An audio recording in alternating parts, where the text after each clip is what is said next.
which is just the greens from the onions. I'm going to dehydrate them, turn them into a powder that I can then add to soups and sauces. Right now I am picking the onions.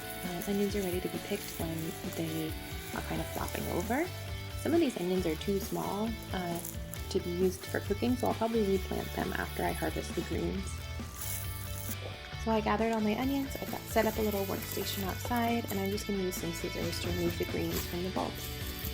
So the first thing I'm doing is removing and discarding the flower head. I'm not going to use that. And then I am cutting the stem and leaves into 2 or 3 inch pieces, not exact, just because I know that will fit into my food processor. And this is my bowl of greens. I looked through to make sure I got every flower head because I didn't want to include those. And then I let them soak with water and apple cider vinegar. I kind of swish them around in that cleaning solution just to get the dirt off. I noticed that some of them are very large. I put on my finger, and some of them are skinny. So that means they'll probably dehydrate at different speeds, so that's just something to be aware of. Once they had been soaking for about an hour and a half, I got them out and I put them on the racks for the dehydrator. I tried to put them in one layer, or some of them overlapped. I don't think it's that big of a deal. And then if there were any large ones, I did try to break those down a little bit so that they would lay more flat. Here's all the trays in the dehydrator. You just pull out like that. And then I set the time for 8 hours to start with. It ended up taking 10, and the temperature I set to 135. After about 10 hours, they were crispy like this. You really want them to crumble when you pinch them.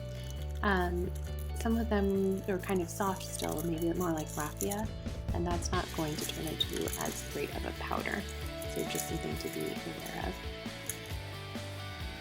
And here's an example of a crispy one versus a very bendy one. It got dried, but it's not totally dried out. You can see I can bend it, I could tie it in a knot.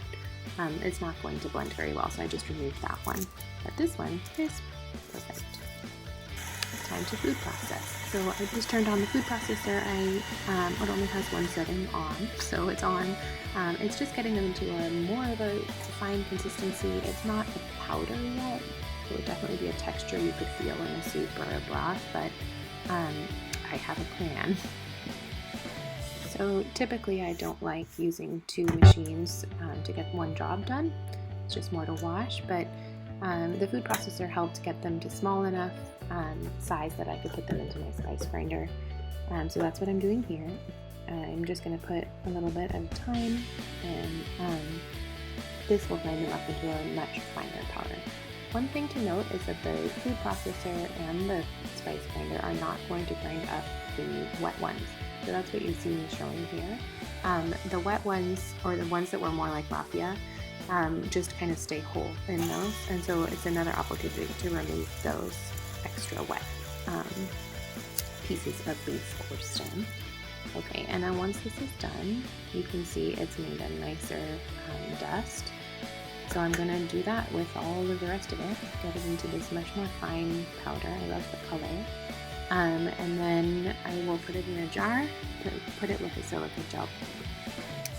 So here I go again. I'm just filling that up, turning it on. Quite simple to use. And you push down on that button. You can kind of see it through the clear top to see what consistency it's getting to be. When you feel like it's done, then you can just dump it out and get on with the next batch. As I stuck my finger in here to kind of loosen it, I noticed that it was still a little bit damp. So I'm going to set mine out to dry for just a little bit longer as a powder. I'm not going to put it back in the dehydrator because the dehydrator has a fan and I don't want to blow the powder everywhere. But I'll just set it out in the sun on the counter and let it kind of finish drying. It's almost there. I just don't want to store wet product because I don't want to create a situation where it will get moldy. So I just want to make sure that it's all the way dry. And here you can see the finished product. I'm just flattening it out on my tray to let it dry one more little bit. But yeah, that's how you make onion leaf powder. Let me know if you have any questions in the comments below, and I look forward to hearing from you. Thank you.